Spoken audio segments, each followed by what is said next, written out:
कौमी असम्बली की कामा कमेटी बराए खजाना के इजलास में फाइनेंस तरमीमी बिल और स्टेट बैंक तरमीमी बिल पर बहस जारी है। वजीर खजाना ने बताया है कि स्टेट बैंक को इंतजामी खुद मुख्तारी दी जा रही है। तमाम मामलात पर हुकूमत से हफ्तावार बुनियादों पर मुशावरत करना होगी।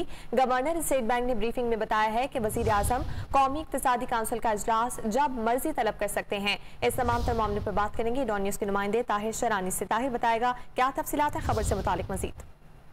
जी देखें, कौमी असम्बली की कायमा कमेटी बराए खजाना के इजलास में जो स्टेट बैंक तरमीमी बिल है उस हवाले से वजीर खजाना शौकत तरीन ने तफसीली ब्रीफिंग दी है।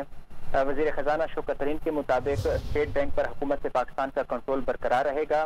हुकूमत बोर्ड ऑफ डायरेक्टर्स के नाम नामजद करेगी। बोर्ड अरकान की तकर्रुर की मंजूरी का इख्तियार भी हुकूमत के पास होगा। उन्होंने कहा कि स्टेट बैंक ऑफ पाकिस्तान मादर पिदर आज़ाद नहीं होगा। IMF ने कहा कि स्टेट बैंक से कर्जा नहीं लेंगे, लेकिन हुकूमत वैसे भी 2.5 साल से मरकजी बैंक से कोई कर्जा नहीं ले रही।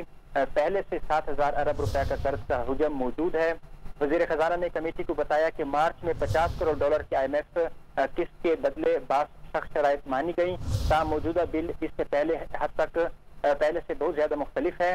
उन्होंने कहा कि सेनेट को पार्लियामेंट अगर नहीं समझा जाएगा तो सेनेट को बंद कर दिया जाए। उन्होंने कहा कि रुपए को मसनूई तरीके से माजी की हुकूमतों ने रोका, जिसकी वजह से 16 अरब डॉलर का हुकूमत को नुकसान पहुंचा।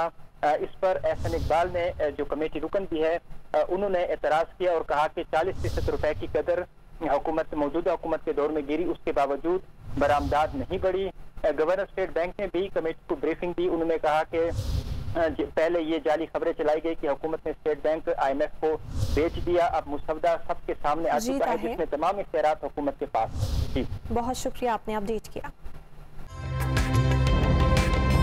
ताज़ा तरीन वीडियोस के लिए हमारा YouTube चैनल सब्सक्राइब करके बेल आइकन प्रेस करिए ताकि आपको मिले हर अपडेट सबसे पहले।